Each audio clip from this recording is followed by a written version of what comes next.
हाँ जी बच्चों, जैसा आपको मालूम है कि क्लास 12 फिजिक्स के बोर्ड एग्जामिनेशन में केस स्टडी 2 आनी है, 4-4 नंबर की।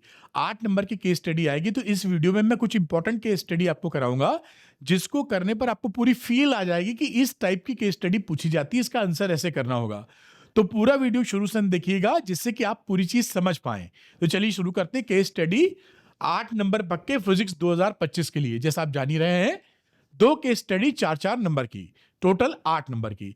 उससे पहले एक इंपॉर्टेंट इंफॉर्मेशन जो आपकी एग्जामिनेशन के लिए इस समय बहुत फ्रूटफुल हो सकता है, वो क्या है कि आपको हम लोग दे रहे हैं gold standard printable free notes, और दूसरा है फ्री 2 पेज फॉर्मूला शीट। ये जो गोल्ड स्टैंडर्ड प्रिंटेबल नोट्स हैं बेटा, ये इतने बढ़िया हैं कि मार्केट में हजारों रुपए खर्चा करके भी आपको नहीं मिल पाएंगे, क्योंकि इसके अंदर एनसीईआरटी, रेफरेंस बुक और मेरा 25 साल का एक्सपीरियंस लगा हुआ है। एकदम इजी भाषा है, टू द पॉइंट बात है, और 2 पेज की फॉर्मूला शीट। इससे लेने पर आपको फायदा क्या होगा कि फास्ट रिवीजन आप कर सकते हैं।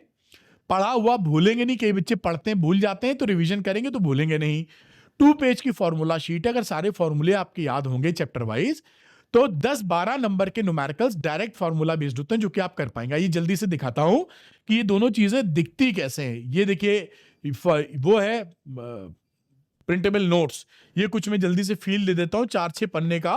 सारे इसके अंदर देखिए डेरिवेशंस भी मिल जाएंगे, ये फॉर्मूला कॉन्सेप्ट सारी चीजें मिल जाएंगी, और न्यूमेरिकल्स भी इंपॉर्टेंट आपको मिल जाएंगे। ये देखिए सारी बातें इसके अंदर लिखी हुई हैं, ये न्यूमेरिकल है। इस तरह से आप देखेंगे डेरिवेशन वगैरह भी मिल जाएगा। तो इससे आप तैयार कर सकते हैं, पूरा पढ़ सकते हैं। इतने कम समय के लिए ये बेस्ट ऑप्शन है।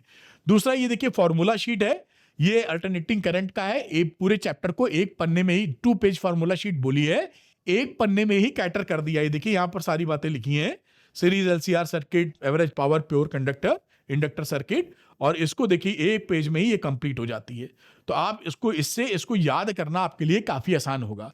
तो जो बच्चे ये फॉर्मूला शीट लेना चाहते हैं, चीजें जो आपके लिए फ्रूटफुल हैं, वो हम लोग क्लब किए हुए हैं श्योर शॉर्ट क्वेश्चन में। श्योर शॉर्ट क्वेश्चन में ऐसे क्वेश्चंस का ये सेट है जिस टाइप के क्वेश्चन बोर्ड्स में आते हैं अच्छी प्रैक्टिस के लिए। तो उसमें जितने लगा पाइए पर चैप्टर 5, 10, 15 क्वेश्चन लगाइए, ताकि उसकी मदद लीजिए। और इसके अंदर एनसीईआरटी के एक्सरसाइज और एग्जांपल्स के वीडियोस भी हैं फिजिक्स के। तो PCM, PCB, sure short question जो बच्चे लेना चाहते हैं, इसी में वो मैंने क्लब कर दिया है। दो प्रिंटेबल नोट्स, फॉर्मूला शीट, इसके साथ फ्री कोर्स के साथ। तो जो बच्चे लेना चाहते हैं वो अरविंद एकेडमी ऐप को डाउनलोड कर ले, स्टोर सेक्शन में जाइएगा, वहां पर श्योर शॉर्ट क्वेश्चन मिलेंगे। श्योर शॉर्ट क्वेश्चन लीजिए, उसके साथ गोल्ड स्टैंडर्ड प्रिंटेबल नोट्स और फॉर्मूला शीट लेके अपना काम बना लीजिए फिजिक्स के एग्जाम में।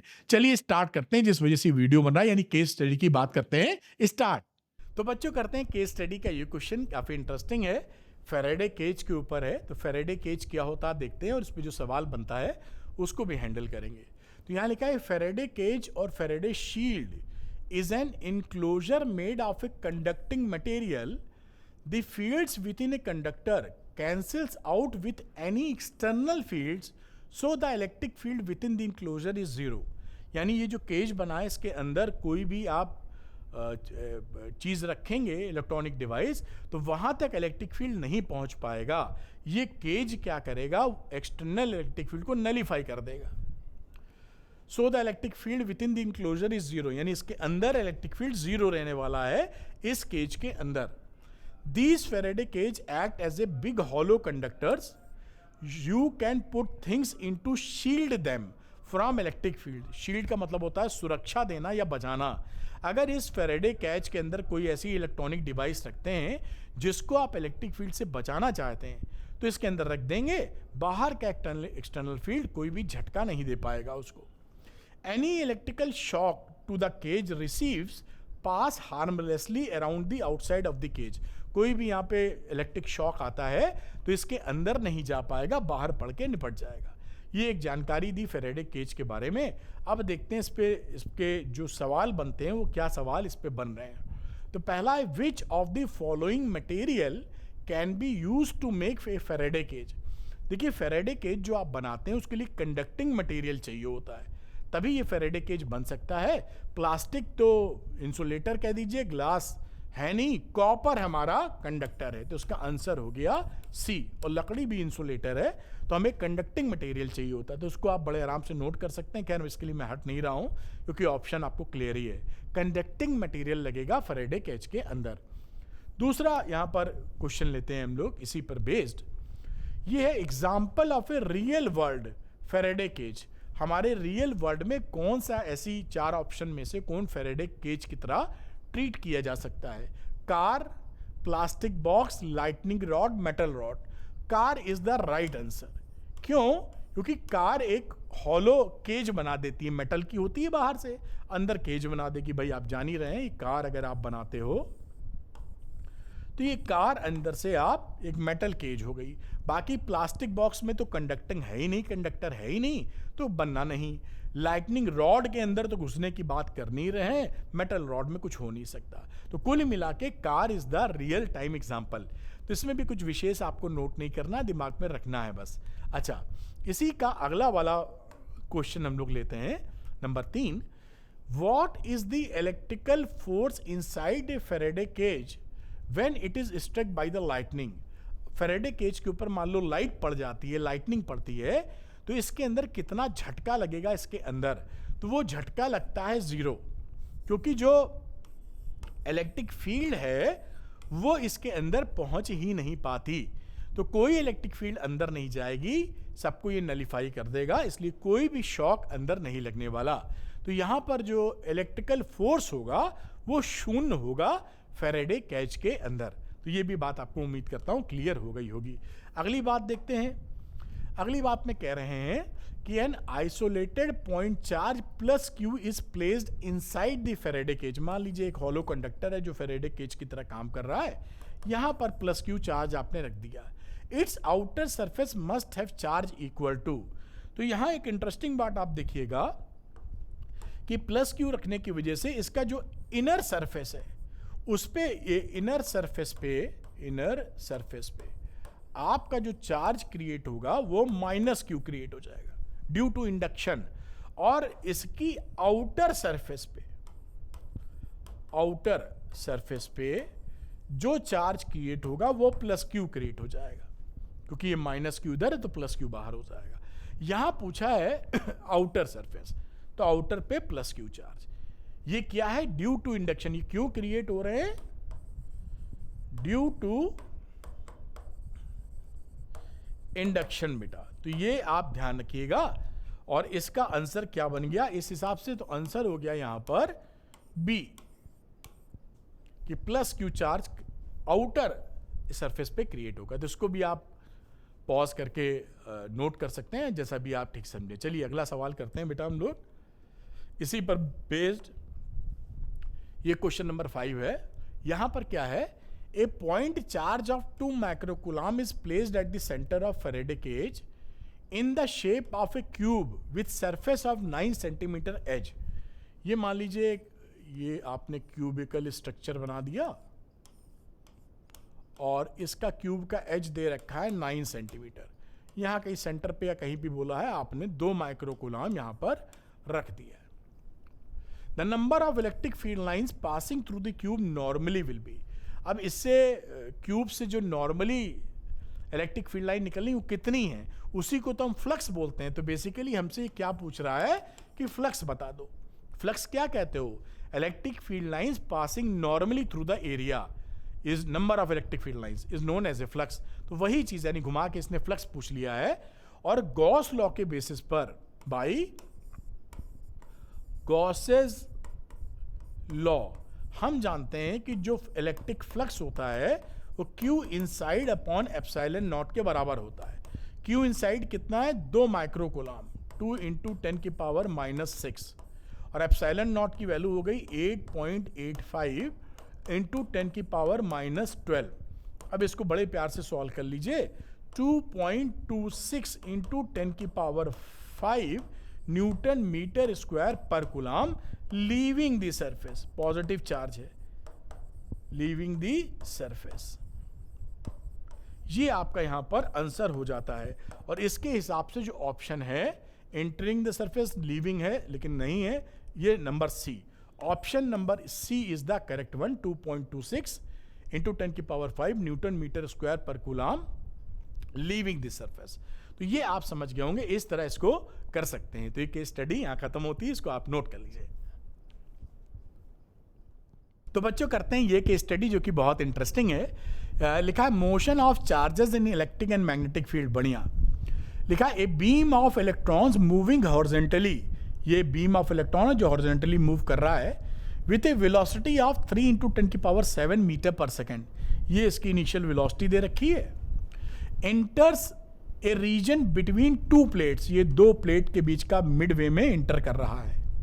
As shown in the figure a suitable potential difference is applied across the plates. इन प्लेट्स में हमने पोटेंशियल डिफरेंस अप्लाई कर दिया या इलेक्ट्रिक फील्ड अप्लाई किया जिससे पोटेंशियल डिफरेंस भी हो गया. Such that the electron beam just strikes the edge of the lower plate. यानी घूम फिर के यहां टक्कर कर रहा है, अंत में लोअर प्लेट के एज पर टकरा जाता है इस तरह से. अब पूछेंगे क्वेश्चन, 2023 का क्वेश्चन है, इनके बीच का difference 1 centimetre, total distance 3 centimetre. आइए देखते हैं पहला क्वेश्चन ये क्या पूछ रहे हैं अपन लोगों से. यहां पर ये how long does an electron take to strike the edge. तो आप जैसा देख पाए थे, मैं यहाँ रेड कलर यूज कर लेता हूं जो प्रोमिनेंट हो. यहां से चलकर इसको यहां पे ठुकना है. तो ये हॉरिजॉन्टल डिस्टेंस कितना ट्रेवल कर रहा है, 3 सेंटीमीटर. और शुरुआत की वेलोसिटी हमको दे रखी थी u. मैं लेता हूं येलो. तो ये शुरुआत की जो वेलोसिटी थी जिसे आप यहां पे ux कह सकते हैं, वो थी 3 इंटू 10 की पावर माइनस 3 इंटू 10 की पावर 7 मीटर पर सेकेंड. ये देखिए पीछे ये वैल्यू दी थी, ये कहां से ली है, ये वैल्यू दी है 3 इंटू 10 की पावर 7 मीटर पर सेकेंड. ठीक, ये शुरुआती वेलोसिटी थी, यही जो इस डायरेक्शन में थी, यही इसको आगे बढ़ाने में काम कर रही होगी. क्योंकि जो पोटेंशियल डिफरेंस है तो वो तो वर्टिकली मूव किया है, हॉरिजॉन्टली कोई रोल नहीं प्ले कर रहा है पोटेंशियल डिफरेंस जो लगाया है. बात समझे होंगे. तो यहां पर फॉर्मूला लगा दो, speed equal to distance upon time. तो टाइम की वैल्यू क्या हो गई, स्पीड, कुछ गलत लिख गया लगता है. निकालना क्या है, हमें निकालना है हाउ लॉन्ग, टाइम ही निकालना है हमें. तो टाइम की वैल्यू हो गई डिस्टेंस अपॉन स्पीड.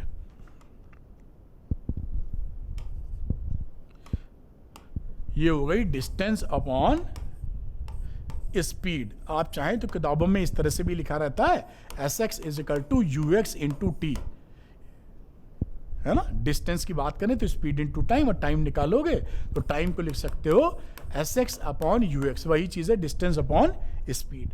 तो Sx की वैल्यू कितनी होगी, 3 सेंटीमीटर. तो 3 इंटू 10 की पावर -2, और ux कितनी है, 3 इंटू 10 की पावर 7, ये वैल्यू. तो ये 3 कट गया और ये वैल्यू हो गई 10 की पावर -9 सेकेंड. ये आंसर आ गया आपका कि कितना समय लगेगा इसको, 10 की पावर -9 सेकेंड लगेगा इस एज पर हिट करते वक्त. इसको नोट कर लीजिए, जैसे स्क्रीन पूरी आपको दिख जाए. मेरे ख्याल से आप नोट कर पाए होंगे. इसका सेकेंड वाला क्वेश्चन करते हैं पार्ट. उसमें लिखा है what is the shape of the path. यहां से यहां तक जाएगा तो कौन सा पाथ फॉलो करेगा. तो ये बात करेगा पैराबोलिक पाथ.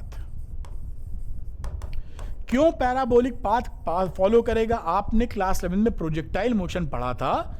उस मोशन में भी जब आप किसी को फेंकते थे तो उसकी हॉरिजॉन्टल स्पीड नहीं चेंज होती थी, क्योंकि वर्टिकल ही एक्सेलरेशन लगता था.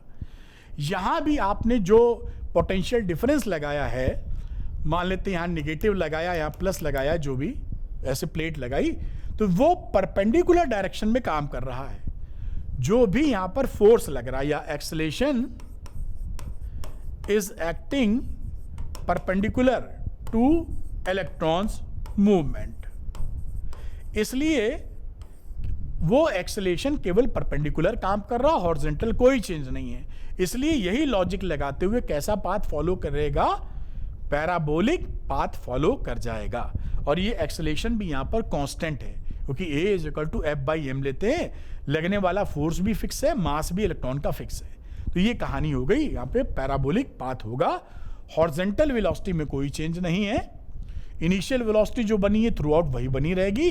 वर्टिकल वेलोसिटी में चेंज आएगा, जैसे कि आपने प्रोजेक्टाइल मोशन में जैसे घटनाओं को समझा था, उसी नॉलेज को आप यहां पर सोचकर आसानी से कर सकते हैं। कर लिए होंगे, नोट कर लीजिए। अगला क्वेश्चन लेते हैं जो कि तीसरा पार्ट इसका बनता है। आइए देखते हैं थर्ड पार्ट। लिखा find the potential difference applied. इन दोनों के बीच में जो पोटेंशियल डिफरेंस अप्लाई किया गया है उसकी वैल्यू निकालनी है। तो चलिए ये इस तरह से जो हिट किया था, हम वर्टिकल मोशन की बात करेंगे तो मैं एस वाई लिख देता हूं। वर्टिकल डिस्टेंस ये जो चला होगा एस वाई, उसे लिखेंगे तो u y into t plus half a y into t square, ये फॉर्मूला इस्तेमाल करेंगे। एस वाई कितना हो गया, ये पूरा था देखिए 1 सेंटीमीटर, तो ये है 0.5 सेंटीमीटर। तो ये वैल्यू कितनी हो गई 0.5 इंटू 10 की पावर -2। यू वाई शुरुआत में था ही नहीं, तो 0 इंटू टी प्लस हाफ लिखे। ए वाई की बात करेंगे तो ए वाई हमको पता नहीं है, और टाइम हमने 10 की पावर -9 इसी में हमने कैलकुलेट किया कि कितना समय पर यहां पर हिट किया है। अब यहां से ए वाई निकाल लेते हैं। तो ए वाई आपने निकाला, उसकी वैल्यू आ जाएगी 10 की पावर 16 मीटर पर सेकंड स्क्वायर, और ये किस तरफ लग रहा है, डाउनवर्ड। क्योंकि अगर ये डाउनवर्ड नहीं लगता तो यहां हिट ही ना करता, ऊपर जाता वो। इसको सॉल्व कर लीजिए, 0.5 है, ये 2 से ये 1 हो जाएगा, ये 10 की पावर 9 18 ऊपर जाएगा तो 16 बचेगा। ये आ गया, ए वाई हमने निकाल लिया। अब यहाँ पे देखिए ऑल्सो वी नो दैट कि जो ए वाई होता है वो फोर्स अपॉन मास होता है, फिजिकल टू एम ए होता है। फोर्स कितना होता है, क्यू ई। इलेक्ट्रिक फोर्स की बात करें तो क्यू ई अपॉन एम। अब ये ई बाई एम को तो हमने यही रखा, इलेक्ट्रिक फील्ड को पोटेंशियल के फॉर्म में लिख दो, जिसे लिख सकते हैं वी अपॉन एल। एल क्या हो गया, इसके बीच का डिस्टेंस, ये दिस इज एल, और ये पोटेंशियल डिफरेंस जो हम लगा के बैठे थे। अब यहां से इसी बात को यहां से पकड़ते हैं और v निकालते हैं। तो v की वैल्यू क्या हो गई, ए वाई एम एल अपॉन ई, और वैल्यू रखनी शुरू कर दीजिए। ए वाई हमने निकाला है 10 की पावर 16, मास ऑफ इलेक्ट्रॉन तो 9.1 इंटू 10 की पावर -31। एल की बात कर लें तो 1 सेंटीमीटर की बात है, तो 1 इंटू 10 की पावर -2। और नीचे वैल्यू नीचे कितनी वैल्यू थी, इलेक्ट्रॉन का चार्ज, तो 1.6 इंटू 10 की पावर -19। अब यहां पर इसको सॉल्व करोगे तो 568.75 वोल्ट, ये आपको आंसर आ जाएगा। तो ये क्या है, ये पोटेंशियल डिफरेंस है जो इन प्लेटों के बीच में लगाया गया। अच्छा खासा सवाल बन जाता है, जो आया है उसको हैंडल आप इस तरह करेंगे, तो इसको नोट कर लीजिए। इसी का एक क्वेश्चन और करके है, ओ आर और करके, वो भी करेंगे। तो आप इसको पॉज करें और बेटा नोट करें। मेरे ख्याल से आपने पॉज करके नोट किया होगा। अब इसी का ओ आर और करके, ये लास्ट क्वेश्चन है इसका, इसमें 3 है, तो ये लास्ट क्वेश्चन है और करके, इसको भी हैंडल करते हैं। यहां फोटोग्राफ नहीं लगाई है, उसी का एग्जांपल लेके कर देंगे। Find the magnitude and direction of the magnetic field which should be created in the space between the plates so that the electron beam goes straight undivided। कह रहा है कि इलेक्ट्रिक फील्ड तो लगी थी जिससे वो उसके एज पे लग गया था, कितनी मैग्नेटिक फील्ड लगा दें, मैग्नेटिक फोर्स जो डेवलप कर देंगी मूविंग इलेक्ट्रॉन में, जिससे ये अनडिवाइडेड सीधा निकल जाए। तो यहां पर देखिए अनडिवाइडेड सीधा निकलने का मतलब क्या है कि ये जो इलेक्ट्रॉन बाबूजी हैं वो ऐसे ही चले, तो एक जो फोर्स लग रहा था इलेक्ट्रिक फोर्स नीचे, उसको बैलेंस कर ले मैग्नेटिक फोर्स ऊपर की तरफ। मैं Fm लिख देता हूं, तो Fe बराबर Fm अगर हम करा ले जाएं तो ये इलेक्ट्रॉन अनडिवाइडेड सीधा निकल जाएगा। अब ये Fe की वैल्यू क्या होती, QE, तो E इंटू ई। Fm क्या हो गया, QVB, तो ये QV वेलोसिटी इंटू B। बात पकड़ में आपके आई, ये E से E काट डालो, B की वैल्यू मिलेगी E अपॉन V। अब इसको मैं यहां पकड़ता हूं, दोबारा कलर भी बदल लेता हूं, और यहां पे B मैं लिख रहा हूं। उसके लिए इलेक्ट्रिक फील्ड की बात की जाए तो इसको इलेक्ट्रिक फील्ड को क्या लिख सकते हो, तो इलेक्ट्रिक फील्ड का कैलकुलेशन जो हम लोगों ने किया था पहले, उसकी वैल्यू लिखी जा सकती है इलेक्ट्रिक फील्ड की MA अपॉन E। ये इलेक्ट्रिक फील्ड की बात कर रहे हैं। F is equal to q e q आता है, तो E की वैल्यू लिख सकते हो F अपॉन E, इसको लिख सकते हो MA अपॉन E, ये MAY कह दो, ये इलेक्ट्रिक फील्ड लिखा जा सकता है। तो यहाँ पर MAY अपॉन E, ये इलेक्ट्रिक फील्ड की बात, upon V into 1 upon V, क्योंकि सारी वैल्यूज हमारे पास पता है इसलिए आसानी हो रही थी निकालने की। अब यहाँ पे वैल्यू लिख दीजिए 9.1 इंटू 10 की पावर माइनस 31। AY निकाल चुके हैं जो कि 10 की पावर 16 निकला था। इलेक्ट्रॉन पे चार्ज 1.6 इंटू 10 की पावर माइनस 19, और V निकाला था हम लोगों ने 3 इंटू 10 की पावर 7। अब इसको कैलकुलेट कर लेंगे तो 1.9 इंटू 10 की पावर माइनस 3 जूल, आपका जूल कह रहे हैं। टेस्ला मैग्नेटिक फील्ड पूछा जा रहा है, तो मैग्नेटिक फील्ड ये टेस्ला आपका यहां पर आंसर आ जाएगा। तो ये आपका आंसर आ गया इतना, और ये आउट ऑफ द पेपर होना चाहिए बी।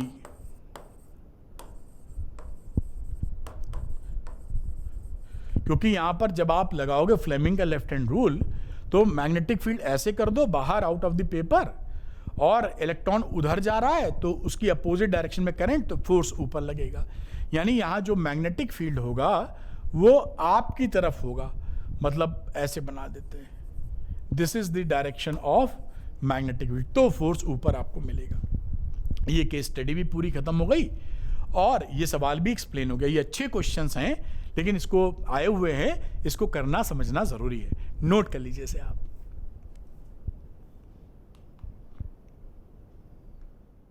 तो बच्चों करते हैं ये इंटरेस्टिंग केस स्टडी। आइए देखते हैं। लिखा है electromagnetic induction, consider the experimental setup shown in the figure. This jumping ring, ये जंपिंग रिंग कौन सी है? ये रिंग जो है फ्री टू मूव जो लिखा हुआ है, आगे पढ़ लेते हैं इनकी बात। Experiment is an outstanding demonstration of some simple laws of physics. A conducting non magnetic ring, ये कंडक्टिंग है, नॉन मैग्नेटिक रिंग है, is placed over the vertical core of a solenoid.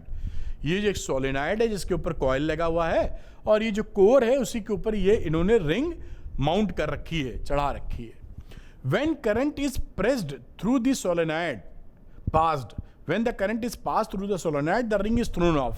जैसे ही इसमें करंट को ऑन करते हो switch को, ये जो रिंग है ये उछल के बाहर चली जाती है। ये 2023 का है, तो उछल के बाहर चली जाती है। अब देखते हैं क्वेश्चन क्या ये पूछ रहे हैं, उसी हिसाब से हम जवाब देते चलेंगे। तो ये रहा इसका पहला क्वेश्चन। क्या बोल रहे हैं? कह रहे हैं explain the reason of jumping of the ring when the switch is closed in the circuit। देखिए यहां पर जैसे ही स्विच को आप ऑन करते हैं ना, इसके अंदर करंट की वैल्यू मान लीजिए जीरो थी ही शुरू में, 5 एम्पियर तक जानी, तो 0 से 5 एम्पियर बहुत तेजी से बढ़ती है। तो जब तेजी से बढ़ती है तो there is a change of magnetic flux in that, उसकी वजह से यहां बन जाता है, मैग्नेटिक फ्लक्स की वजह से पोलैरिटी, इंड्यूस्ड ईएमएफ पैदा होने की कोशिश करेगा, और वही जो इंड्यूस्ड पोलैरिटी बनेगी, वही सेम पोलैरिटी यहां पर डेवलप हो जाएगी कॉपर रिंग के ऊपर। तो अगर ये नॉर्थ बन रहा है तो ये भी नॉर्थ बनेगा और फेंक देगा नॉर्थ, है ना? आप समझ पाए ना? जैसे ही इसके अंदर जब ये बदल रहा होता है करंट, भाई आपने ऑन किया, 0 करंट थी शुरू में, ऑफ था, उससे मान लीजिए 5 एम्पियर तक करंट जानी है और बहुत कम समय में जाती। तो जब आई में चेंज होता है, जब आई में चेंज होगा तो डेल्टा बी में भी चेंज होगा, क्योंकि करंट से मैग्नेटिक फील्ड बनती है, और डेल्टा बी में चेंज होगा तो डेल्टा फाई में चेंज हो रहा है, यानी चेंज इज मैग्नेटिक फ्लक्स। और मैग्नेटिक फ्लक्स में चेंज होगा तो तुरंत यहां पे पोल बन जाते हैं। आप जानते हैं इंड्यूस्ड ईएमएफ बनता है और इंड्यूस्ड करंट भी बनने की कोशिश करती है। तो जैसे ही बनेगा उससे क्या रहेगा? Same polarity. यहां पर अगर नॉर्थ है तो वही सेम चीज यहां आ जाएगी, जिससे ये ऊपर फेंका जाएगा।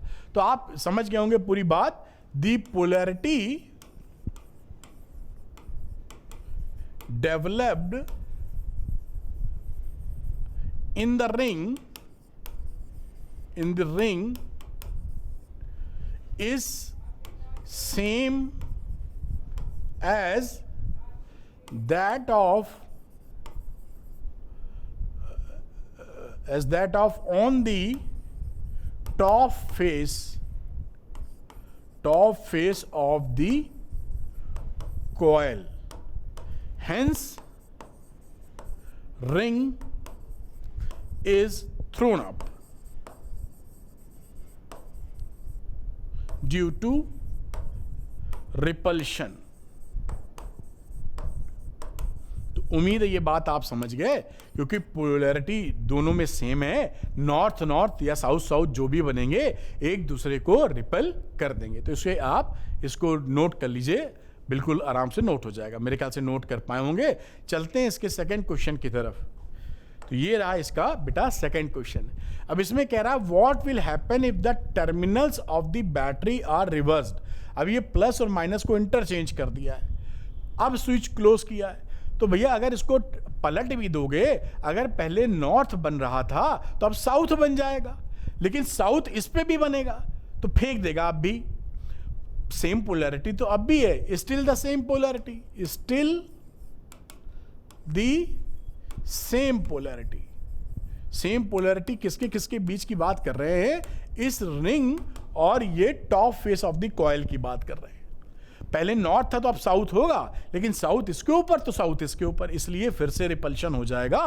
तो same polarity, repulsion is there, repulsion is there. उम्मीद है ये बात आप समझ गए होंगे कि भाई नॉर्थ साउथ चेंज तो हुआ लेकिन फेंका गया मामला. इसको भी आप पॉज करके आप नोट कर सकते हैं. मेरे ख्याल से आप नोट कर पाए होंगे.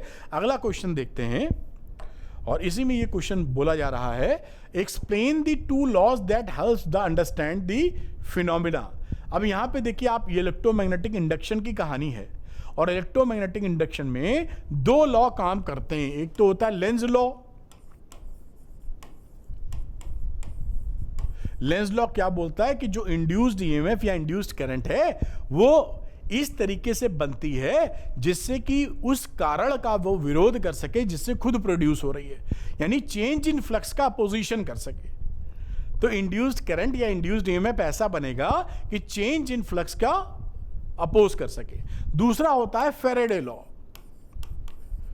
Faraday law. अब फैराडे लॉ क्या कहता है? फैराडे लॉ कहता है कि अगर हमारे पास E इज इक्वल टू, आपको पता ही है, E is equal to d phi by d t, और ये जो माइनस साइन होता है ये लेंज लॉ की देन होती है. तो ये दो लॉ इसके अंदर लग रहे हैं जिसकी वजह से ये जो रिंग है वो बाहर फेंका जा रही है. तो इसको आप जानते ही, दोनों लॉ पढ़े भी हैं, समझ में भी है. इसको भी आप एक मिनट नोट कीजिए पॉज करके. और इसी में और करके एक क्वेश्चन है तीसरे का ही, OR और करके वो कर लेते हैं हम लोग.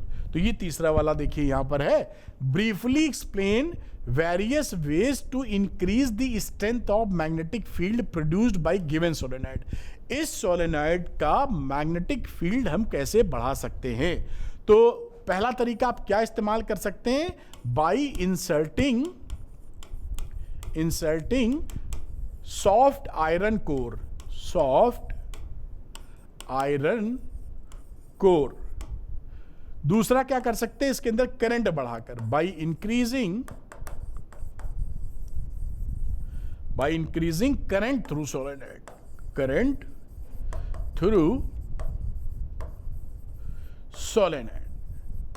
तो आप यहां पे ज्यादा करंट अगर फ्लो करा दोगे तो ज्यादा मैग्नेटिक फील्ड पैदा हो जाएगा, और अगर यहां पे इसके बीच में सॉफ्ट आयरन कोर डाल दोगे, क्योंकि वो फेरोमैग्नेटिक मटेरियल होता है तो मैग्नेटिक फील्ड ज्यादा स्ट्रॉन्ग कर देता है, तो तब भी आपका मैग्नेटिक फील्ड बढ़ जाएगा. ये इसी के साथ ये जो केस स्टडी है वो खत्म हो जाती है. तो इसे आप नोट कर लें बेटा. तो बच्चों करते हैं केस स्टडी, काफी इंटरेस्टिंग है. लिखा है 2023 की केस स्टडी है ये. तो लिखा refraction through a lens. Lens से जो रिफ्रैक्शन हो रहा है उसकी घटना का जिक्र है. A lens is a transparent optical medium bounded by two surfaces, at least one of which should be spherical. जो लेंस होता है वो दो बाउंडेड सरफेसेस से मिलकर बना होता है, जिसमें से एक सरफेस कम से कम स्फेरिकल होनी चाहिए. अगर मान लीजिए दोनों हमने खड़ी खड़ी ऐसे बना दी तो ये लेंस नहीं कहलाएगा, क्योंकि दोनों सरफेसेस स्फेरिकल नहीं है, कम से कम एक चाहिए, दोनों हो जाए तो कोई दिक्कत नहीं। Considering image formation by a single spherical surface successively at the two surfaces of a lens, यानी पे यहां पर जब हम एक सरफेस पे रिफ्रैक्शन फिर दूसरे सरफेस पे रिफ्रैक्शन होके लेंस इमेज का फॉर्मेशन कर देता है।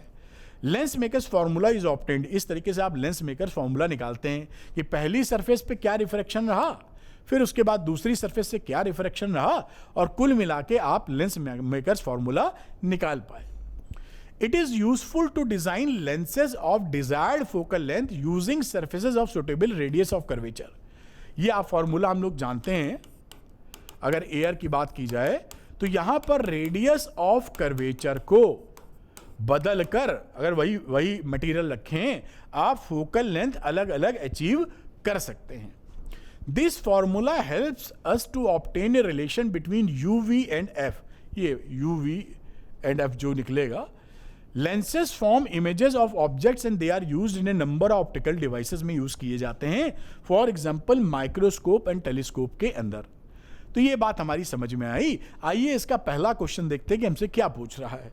तो ये रहा इसका पहला क्वेश्चन बेटा, कह रहा है an object a b is kept in front of a composite convex lens. Composite का मतलब कि ऊपर वाला मटेरियल देखिए तो अलग रिफ्रैक्टिव इंडेक्स का है n1, और नीचे वाला जो रिफ्रैक्टिव इंडेक्स है वो n2 है।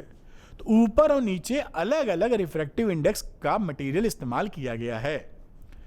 Will the lens produce one image if not explain. ये आंसर है नो, ये एक इमेज प्रोड्यूस नहीं करेगा, क्योंकि ये रिफ्रैक्टिव इंडेक्स अलग होने की वजह से इसका इमेज n1 अलग बनाएगा और n2 इसका इमेज n2 अलग बनाएगा। तो दो इमेज हमें मिल जाएंगी मोटे तौर पे। Lens will form two images.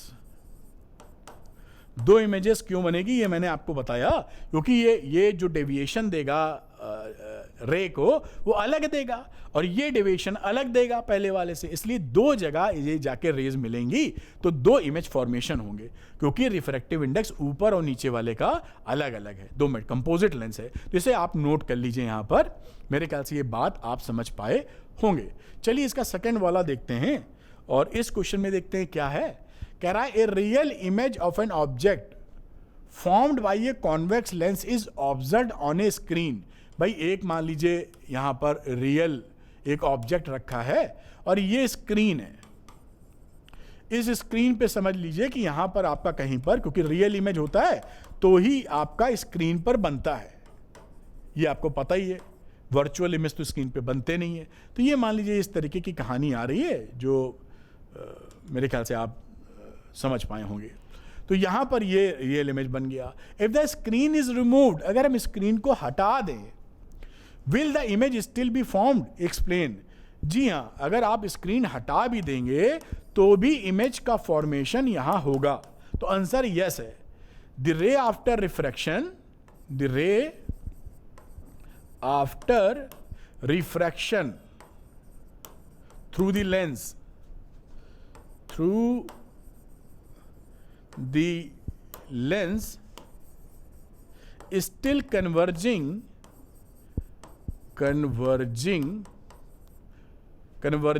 at this location। आप समझ पाए कि ये स्क्रीन लगी हो या ना लगी हो, ये इसका कन्वर्जेंस जो इमेज फॉर्मेशन है वो इसी जगह होगा। अगर आप स्क्रीन रख देंगे तो स्क्रीन पे दिखने लगेगी आपको। ये कहानी है, तो इसको भी आप नोट कर लीजिए। मेरे ख्याल से आप क्लैरिटी से समझ पाए होंगे। इसका तीसरा क्वेश्चन हम लोग करेंगे। आइए इसका थर्ड क्वेश्चन देखते हैं। ये है A double convex lens is made of glass of refractive index 1.55 with both faces of the same radius of curvature. तो मैं बना देता हूं, फोटो से ज्यादा पकड़ पाओगे आप। ये देखिए, इसका रेडियस ऑफ कर्वेचर आप R1 ले लो और इसका रेडियस ऑफ कर्वेचर आप R2 ले लो, क्योंकि दोनों का रेडियस ऑफ कर्वेचर सेम है, इसलिए R1 आप इधर नापते हो तो प्लस R ले लो, और R2 की वैल्यू आप इधर नापोगे तो ये माइनस R आ जाएगा। तो R1 R2 दोनों के रेडियस ऑफ कर्वेचर सेम है, साइन कन्वेंशन से प्लस माइनस लगा दिया।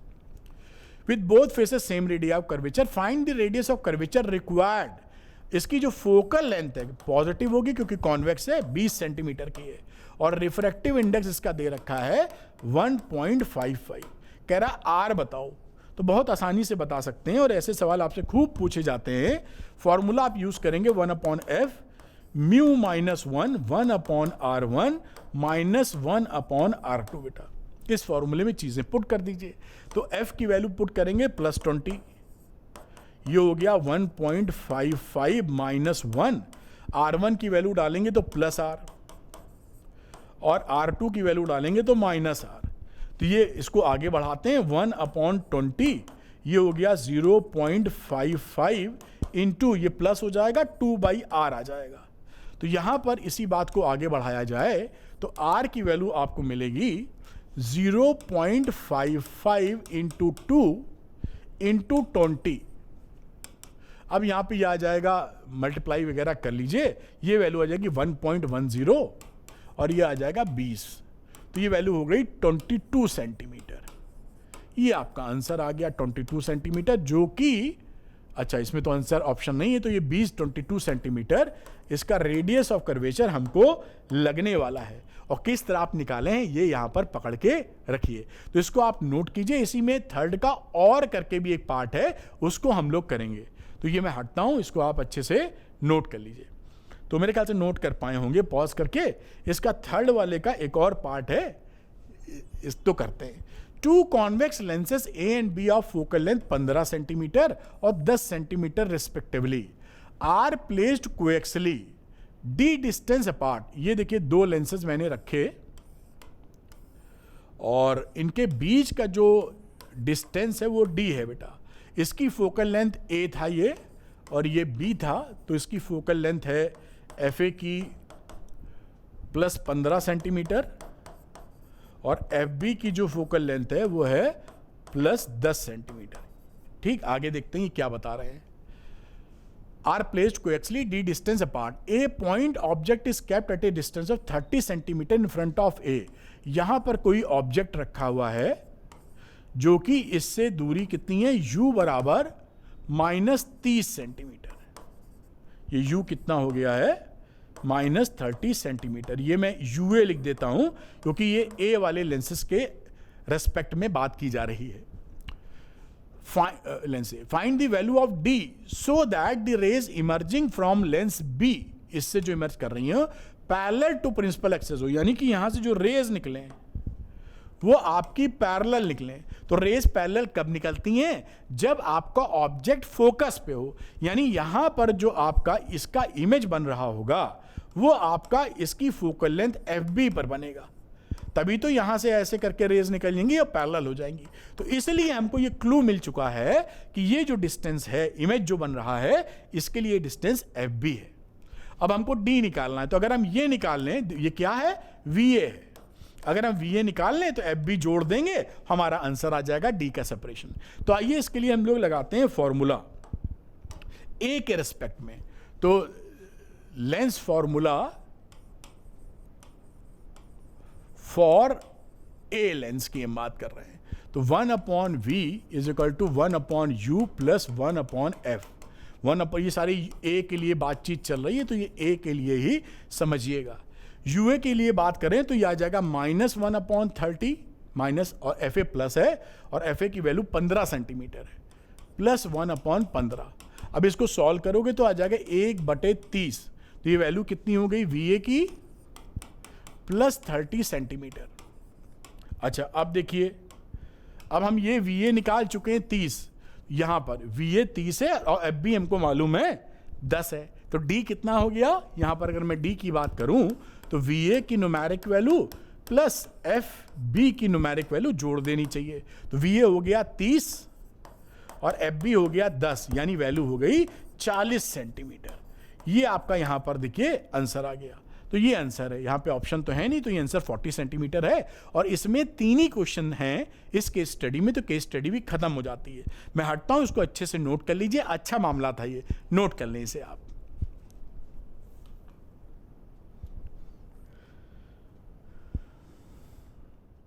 तो बच्चों करते हैं ये केस स्टडी, काफी मजेदार है, ग्राफ के ऊपर बेस्ड है। Variation of photo electric current with potential difference. Figure shows the variation of photo electric current, ये फोटो इलेक्ट्रिक करंट ये है, मैं यहां पर आई लिख देता हूं, measured in a photocell circuit as a function of the potential difference, और ये नीचे पोटेंशियल डिफरेंस है, पोटेंशियल डिफरेंस देखिए लिखा हुआ है, उम्मीद है समझ पाए, between the plates of the photocell when light beam ABCD of different wavelengths are incident on it, different wavelengths हैं on the photocell, examine the given figure. ठीक है, ये फिगर हमने देख ली, अब हम देखेंगे क्या क्या क्वेश्चन ये पिकअप कर रहे हैं। आइए देखते हैं यहां पर, which light beam has the highest frequency and y.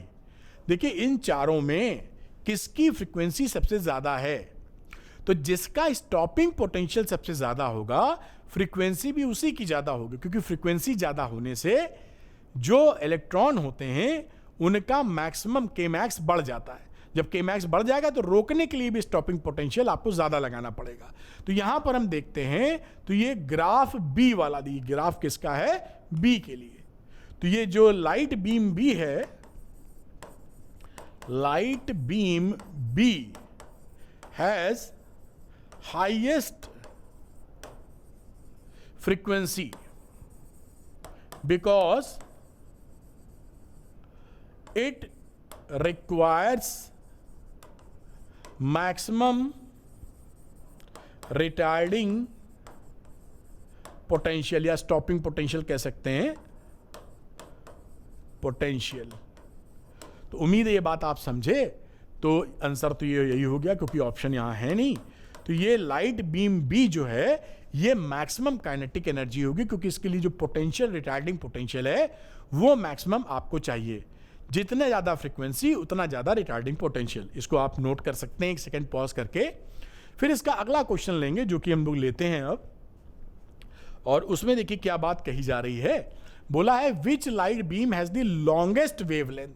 देखिए लॉन्गेस्ट वेवलेंथ का मतलब है मिनिमम एनर्जी। ये देखिए लॉन्गेस्ट, लैम्डा का मतलब होता है मिनिमम एनर्जी। मिनिमम एनर्जी का मतलब है मिनिमम फ्रीक्वेंसी। ठीक, तो इसमें से आप देख लीजिए, मिनिमम फ्रीक्वेंसी का मतलब है मिनिमम रिटार्डिंग पोटेंशियल। एक दूसरे से सब लिंक हैं, देखिए कितने आसानी से। तो सबसे ज्यादा रिटार्डिंग पोटेंशियल इस वाले का कम है। ये कौन सा है, तो ये है सी नंबर। तो आंसर हो गया इसका सी। उम्मीद आप समझ पाए हैं कि अगर लॉन्गेस्ट वेवलेंथ हमको चाहिए तो मतलब है मिनिमम एनर्जी। मिनिमम एनर्जी का मतलब है मिनिमम फ्रीक्वेंसी, और मिनिमम फ्रीक्वेंसी का मतलब है कि रिटार्डिंग पोटेंशियल जो रोकने के लिए स्टॉपिंग पोटेंशियल चाहिए वो सबसे कम चाहिए। तो सबसे कम इस सी वाले का यहां दिखा, और ये दिख रहा है सी है, तो आंसर सी हो गया, जहां पर आपको लॉन्गेस्ट वेवलेंथ मिलेगी। इसे भी आप यहां पर नोट कर सकते हैं। तो एक सेकंड मैंने, आप पॉज करें, नोट करें। इसका अगला सवाल हम लोग पिकअप करते हैं जो कि नंबर 3 है। ये number 3 question, which light beam ejects photo electron with maximum momentum and why. अब यहां बोल रहा है कि मैक्सिमम मोमेंटम से कौन सा फोटो इलेक्ट्रॉन इन चारों में से एमिट करेगा। तो देखिए स्टॉपिंग पोटेंशियल यहां सबसे ज्यादा था बी का। तो light beam B ejects electrons या photo electrons, ejects photo electrons with maximum kinetic energy, है ना, क्योंकि जिसका ज्यादा फ्रीक्वेंसी होता है। क्यों ज्यादा फ्रीक्वेंसी, क्योंकि रिटार्डिंग पोटेंशियल ज्यादा। तो मैक्सिमम न्यू होने पर मैक्सिमम काइनेटिक एनर्जी रिलीज होती है। ये आप के लिख दीजिए या के मैक्स लिख दीजिए, और उसमें H nu minus work function की आप बात करते हैं। तो ये यहां पर बात हो गई, म्यू जिसका ज्यादा है उसके लिए के मैक्स ज्यादा है। के मैक्स ज्यादा होने का मतलब क्या है, के मैक्स ज्यादा होने का मतलब है हाफ एम वी स्क्वायर। तो अगर एम वी स्क्वायर सबसे ज्यादा है तो एम वी भी ज्यादा होगा। एम वी क्या है, मोमेंटम। यहां बात की थी मोमेंटम की, तो विथ मैक्सिमम के ई हेंस मैक्सिमम मोमेंटम, क्योंकि जिसका काइनेटिक एनर्जी ज्यादा होगा एम बी स्क्वायर, उसका एम वी भी ज्यादा हो जाएगा। इसलिए कौन सा बना, बीम बी आपका मैक्सिमम मोमेंटम से फोटो इलेक्ट्रॉन को इजेक्ट करेगी। इसको आप नोट कर लें। फिर इसी में थर्ड का और पार्ट करके है, उसको हम लोग करेंगे, जो कि इसका अंतिम सवाल है। आइए देखते हैं थर्ड पार्ट का। यहां लिखा है what is the effect on the threshold frequency and stopping potential on increasing the frequency of the incident beam of light, justify your answer. तो पहला पॉइंट है थ्रेशोल्ड फ्रीक्वेंसी का। तो जो थ्रेशोल्ड फ्रीक्वेंसी होती है, मैं लिख देता हूं थ्रेशोल्ड फ्रीक्वेंसी, जिसे आप न्यू नॉट कहते हो, इस पे कोई फर्क नहीं पड़ता, is not affected,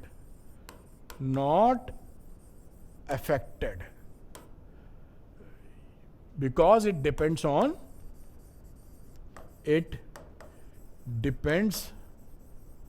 on nature of material. और भी कई चीजों पे डिपेंड करता है। मतलब फ्रीक्वेंसी बढ़ाने पर इसका वर्क फंक्शन या थ्रेशोल्ड फ्रीक्वेंसी नहीं बढ़ने वाली। जो वर्क फंक्शन होता है ना, चाहे फाई नॉट लिखो या डब्ल्यू नॉट लिखो, इसकी वैल्यू एच न्यू नॉट होती है। तो ये नहीं बदलेगा, तो एच तो कांस्टेंट ही है, न्यू नॉट नहीं बदलेगा। तो फ्रीक्वेंसी, जो रेडिएशन वाली जो फ्रीक्वेंसी है, वो घटाओ बढ़ाओ कुछ भी, लेकिन थ्रेशोल्ड फ्रीक्वेंसी पे फर्क नहीं पड़ेगा। अच्छा, यहां लिखा है stopping potential on increasing the frequency. देखिए, जब फ्रीक्वेंसी आप बढ़ाते हैं, रेडिएशन की फ्रीक्वेंसी, तो केमैक्स बढ़ जाता है।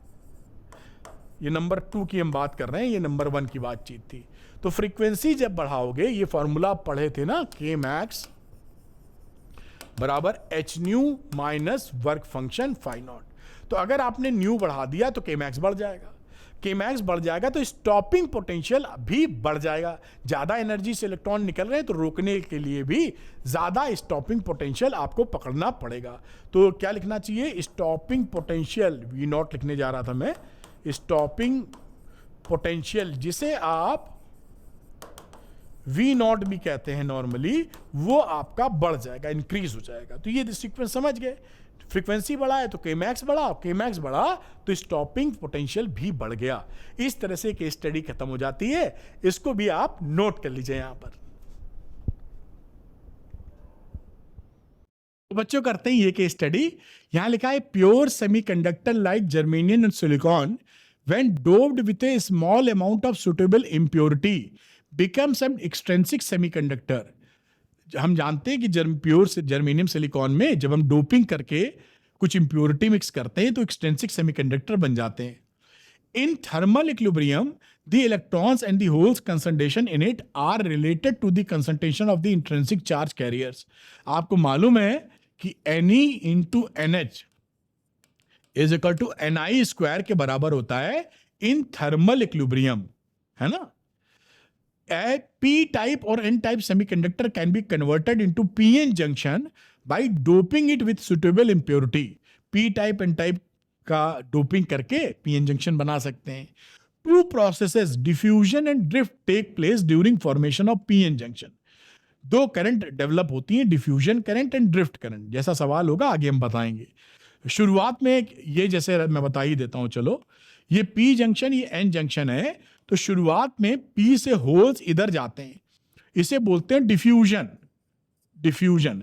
शुरू में डिफ्यूजन करंट जो होती है वो ज्यादा होती है, और जैसे जैसे डिफ्यूजन करंट बढ़ती जाती, शुरू में ज्यादा होती है, फिर धीरे धीरे ड्रिफ्ट करंट डेवलप होती है जो N से P की तरफ होती है, ड्रिफ्ट करंट।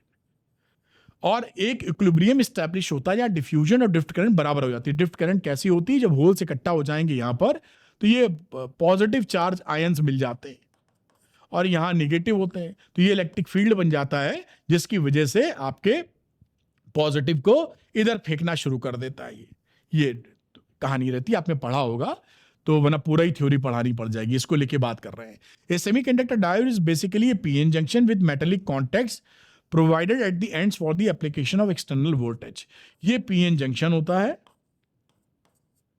यहां मेटालिक कॉन्टैक्ट के लिए ऐसे दिया होता है मेटल का, और ये दो टर्मिनल होता है, 2 टर्मिनल डिवाइस है मेटालिक कॉन्टैक्ट के साथ में। यहां एक्सटर्नल वोल्टेज लगा देते हैं। ये PN junction diode allows current to pass only in one direction when it is forward bias. जब ये फॉरवर्ड बायसिंग में होता है तो करंट को अलाउ करता है, और रिवर्स बायसिंग में लगभग नहीं अलाउ करता है। ड्यू टू दिस प्रॉपर्टी ये diode is widely used to rectify alternating voltage. तो इस प्रॉपर्टी की वजह से इसको एज ए रेक्टिफायर यूज करते हैं, क्योंकि रेक्टिफायर करता क्या है, एसी वोल्टेज या करंट को डीसी में चेंज कर देता है इन हाफ वेव और फुल वेव कॉन्फ़िगरेशन। 2020 का है। उम्मीद है ये केस स्टडी समझ में आई आपको। अब देखते हैं ये क्या पूछ रहे हैं। तो पहला क्वेश्चन है, when germanium is doped with pentavalent impurity, pentavalent का मतलब होता है जिसमें 5 इलेक्ट्रॉन हो, the energy required to free the weakly bound electron from the dopant is about. बहुत सरल, यहां पे अगर मैं बना दूं एनर्जी बैंड्स, तो यहां पर आपको याद होगा एक बनता है वैलेंस बैंड और ये होता है कंडक्शन बैंड। और एन टाइप सेमीकंडक्टर की बात कर रहे हैं, क्योंकि एन टाइप के अंदर ही जब आप पेंटावेलेंट इंप्योरिटी डालोगे तो एन टाइप बनेगा। उस समय यहां पर एक नया एनर्जी लेवल डेवलप होता है जिसको बोलते हो डोनर एनर्जी लेवल। और डोनर एनर्जी लेवल और ये जो lowest energy level conduction band का, जिसे ईसी कहते हो, इनके बीच का जो डिफरेंस होता है वो 0.01 इलेक्ट्रॉन वोल्ट के बराबर होता है। तो ये इलेक्ट्रॉन यहां मिलते हैं, जैसे ही थोड़ी सी एनर्जी दोगे कूद के कंडक्शन बैंड में चले जाएंगे और कंडक्शन चालू कर देंगे। तो इसकी कहानी एन टाइप सेमीकंडक्टर्स में एक नया एनर्जी लेवल बनता है, डोनर एनर्जी लेवल, वो जस्ट बिलो द ईसी होता है 0.01 इलेक्ट्रॉन वोल्ट। तो इसका इस बेसिस पर आंसर आ जाएगा बी। ये मैंने पूरा आपको समझा भी दिया है, जैसे केवल इतना मामला ना हो कि हम सवाल ही कर रहे हैं, ये भी हो कि क्या था उसको भी जान पाए। नोट कर लीजिए इसको, 1 सेकंड का पॉज लेते हुए। और चलिए इसका अगला क्वेश्चन पिकअप करते हैं, जो क्वेश्चन नंबर 2 होगा। ये क्वेश्चन नंबर 2 है, at a given temperature the number of intrinsic charge carriers in a semiconductor is this one. ये Ni की वैल्यू दे रखी है 2 × 10⁻10 सेंटीमीटर क्यूब, यानी कि इंट्रिंसिक चार्ज कैरियर में ये होता है उसका वॉल्यूमेट्रिक डेंसिटी, कितने चार्ज कैरियर हैं पर सेंटीमीटर क्यूब दे रखा है। It is doped with a pentavalent impurity atoms, pentavalent डाल दिए हैं। As a result the number of holes in it becomes this one. ये नंबर ऑफ जो होल्स हैं वो हो गए एक्सट्रिंसिक में 8 × 10⁻³ पर centimetre cube. The number of electrons in this semiconductor आपको बताना है। हम फॉर्मूला जानते हैं, एनी कलर बदल लेते हैं, Ne × NH is equal to Ni का स्क्वायर थर्मल इक्विलिब्रियम में। अब यहाँ पे वैल्यू पुट कर Ne निकाल लो, क्योंकि Ne ही निकालना है, Ni का स्क्वायर अपॉन NH, और वैल्यू पुट कर देते हैं, यही पुट कर देते हैं। Ni की वैल्यू हो गई 2 × 10⁻10 का होल स्क्वायर। यूनिट दोनों की सेम ही आएगी, तो जो बचेगी वो लिख देंगे। और NH की वैल्यू हो गई 8 × 10⁻3। अब काट पीट डालेंगे जब इसको, तो मिलेगा 5 × 10⁻16 पर सेंटीमीटर क्यूब, क्योंकि ये सेंटीमीटर क्यूब पर 2 बार आ जाता है, सिंगल था कटने के बाद। मीटर में चेंज करो तो 5 × 10⁻22 पर मीटर क्यूब आपका ये आंसर आ गया। ये 10⁻6 से मल्टीप्लाई हो जाएगा वॉल्यूम में, तो 1 मीटर में 100 सेंटीमीटर। इसको देखते हुए आपका जो आंसर बनेगा वो आंसर बन गया D number. D is the correct choice. तो ये आप समझ गए कैसे। इस पे बेस्ड क्वेश्चन, ये वेरी इंपॉर्टेंट फॉर्मूला है सेमीकंडक्टर में, जिस पे न्यूमेरिकल अक्सर आपसे पूछ लिए जाते हैं। थर्मल इक्विलिब्रियम पर एक्सट्रिंसिक सेमीकंडक्टर का Ne × NH बराबर Ni² के बराबर होता है। तो इसको आप नोट कर लीजिए और 1 सेकंड पॉज करके फिर अगला क्वेश्चन इसका हम लोग करते हैं। आइए देखते हैं इसका अगला क्वेश्चन, जो कि नंबर 3 है। During the formation of a PN junction के फॉर्मेशन में क्या होता है? Electrons diffuse from P regions into N regions and holes diffuse from N region to P reason.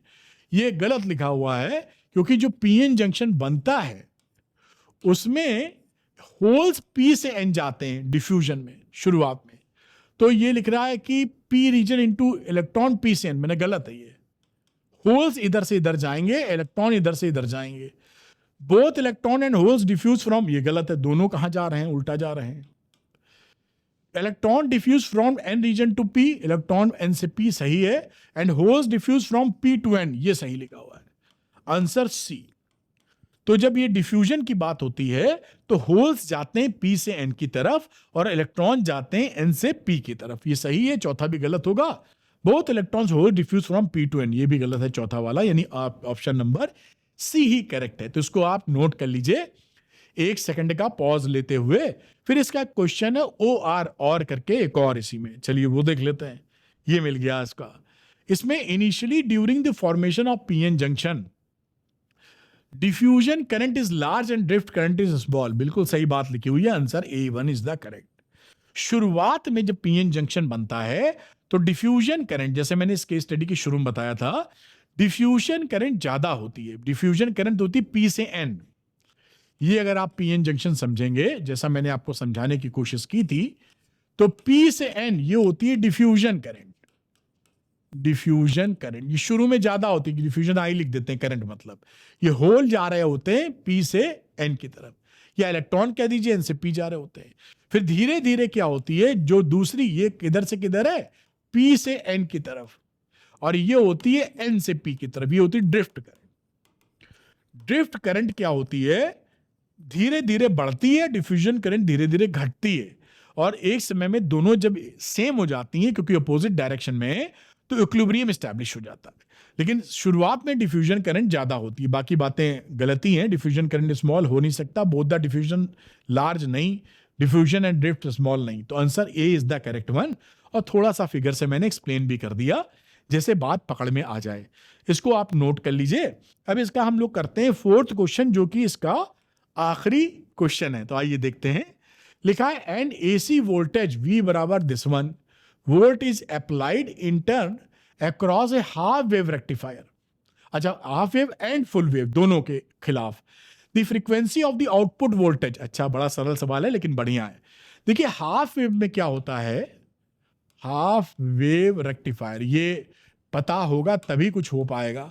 इसमें क्या रहता है कि इनपुट फ्रीक्वेंसी और आउटपुट फ्रीक्वेंसी होती है सेम। और फुल वेव रेक्टिफायर में, फुल वेव में रेक्टिफायर, इसमें होती है जो आउटपुट फ्रीक्वेंसी डबल होती है इनपुट की। तो आउटपुट फ्रीक्वेंसी उसकी वैल्यू होगी 2 इंटू इनपुट फ्रीक्वेंसी। तो पहले तो ये मालूम होना चाहिए, नहीं तो सवाल तो वैसे ही ना लग पाएगा। अब इनपुट फ्रीक्वेंसी इससे निकालेंगे। ये देखिए दिया है V is equal to 0.5 sine 100 pi t. हम कंपेयर कर देंगे स्टैंडर्ड इक्वेशन से। तो V is equal to V naught sine omega t. अब ओमेगा यहां ऑन कंपेयरिंग हमारा जो ओमेगा की वैल्यू आ गई वो 100 पाई के बराबर आ गई। इसमें कोई दिक्कत की बात नहीं है। ओमेगा होता है 2 पाई f 100 पाई। तो f पाई से पाई गया कट, f की वैल्यू हो गई 50 हर्ट्ज। ये क्या है, इनपुट। तो ये इनपुट फ्रीक्वेंसी है। अब आप जान लीजिए। अच्छा, पूछा क्या output voltage across the frequency क्या रहेगी। तो ये 50 है, तो हाफ वेव में क्या हो जाएगी, हाफ वेव आउटपुट, क्योंकि सेम ही रहती है हाफ वेव में, तो 50 हर्ट्ज।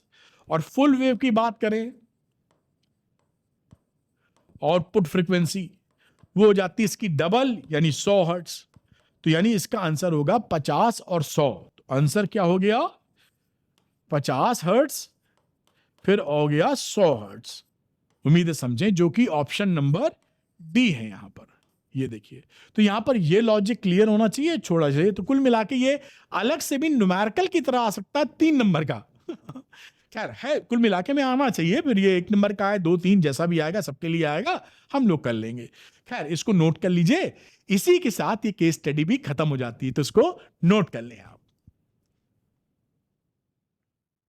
तो बच्चों, वीडियो खत्म करने से पहले बहुत इंपॉर्टेंट न्यूज फिर से आपको याद दिलाऊंगा। गोल्ड स्टैंडर्ड प्रिंटेबल नोट्स जो आपके रिवीजन में बहुत मदद करेंगे। ये ऐसे नोट्स हैं कि बाजार में आपको मिलेंगे ही नहीं। एनसीईआरटी रेफरेंस बुक, मेरा एक्सपीरियंस इसके अंदर लगा हुआ है। साथ में 2 पेज फॉर्मूला शीट है, हैंड रिटन प्रिंटेबल वर्जन में, जिसका फायदा उठाकर आप फास्ट रिवीजन कर सकते हैं। जो पढ़ रहे हैं वो भूलेंगे नहीं, तेजी से इससे चीजें पूरी तैयार कर सकते हैं। और 2 पेज फॉर्मूला शीट से, क्योंकि जो आपके 10 से 12 नंबर के न्यूमेरिकल ऐसे हो सकते हैं जो कि डायरेक्ट फार्मूला बेस्ड हो, सारे फॉर्मूले याद होंगे तो उसमें आपको फायदा मिलेगा। ये गोल्ड स्टैंडर्ड प्रिंटेबल नोट्स के अंदर आपको पूरी थ्योरी, डेरिवेशन, इंपॉर्टेंट न्यूमेरिकल सब मिल जाएंगे। मैं दिखा देता हूं जल्दी से आपको। तो ये तो आपको देखिए फॉर्मूला शीट है 2 पेज, ये अल्टरनेटिंग करंट का एग्जांपल लिया है, एक पन्ने में ही इसको कंप्लीट मैंने कर दिया है। वैसे ये 2 पेजेस की रहती है, जहां तक जाए एक पन्ने में आप याद कर मारिए। ये देखिए क्या है कि ये आपका चैप्टर 1 के प्रिंटेबल नोट्स हैं। इसके अंदर ये देखिए डेरिवेशन है, आगे आप देखेंगे तो ये सारे कॉन्सेप्ट, ये न्यूमेरिकल्स हैं। इस तरह से सारे आपको चीजें यहां पर मिल जाएंगी, टू द पॉइंट, एकदम कायदे से लिखा हुआ आपको। ठीक, इसका फायदा ले सकते हैं। तो जो बच्चे इसको लेना चाहते हैं बेटा, वो क्या करें, अरविंद एकेडमी ऐप में जाएंगे, यानी कि ये श्योर शॉर्ट क्वेश्चन के साथ हम लोगों ने इसको क्लब किया है। तो श्योर शॉर्ट क्वेश्चन में क्वेश्चंस का फुली सॉल्व्ड सेट है, जो एग्जामिनेशन में जिस टाइप के क्वेश्चन पूछे जाते हैं अच्छी प्रैक्टिस के लिए। और इसमें एनसीईआरटी एक्सरसाइज और एग्जांपल्स के वीडियोस भी हैं 12th पीसीएम 12th पीसीबी में। जो बच्चे श्योर शॉर्ट क्वेश्चन लेना चाहते हैं उसी के साथ ये गोल्ड स्टैंडर्ड प्रिंटेबल नोट्स और फॉर्मूला शीट मिल जाएगी। तो ये अरविंद एकेडमी ऐप को डाउनलोड कर लीजिए, उसके स्टोर सेक्शन में जाइएगा, वहां श्योर शॉर्ट क्वेश्चन मिलेंगे। उसी के अंदर आपको पीसीएम पीसीबी के अंदर गोल्ड स्टैंडर्ड प्रिंटेबल नोट्स और 2 पेज फॉर्मूला शीट मिल जाएगी। तो thank you very much for watching this video. Arvind academy channel को सब्सक्राइब कीजिएगा और कमेंट करके बताइए कि और मैं क्या मदद कर सकता हूं। हम दोनों को मिलकर 21 फरवरी के पेपर को फिजिक्स के फोड़ना है तो फोड़ना है। ऑल द बेस्ट बेटा।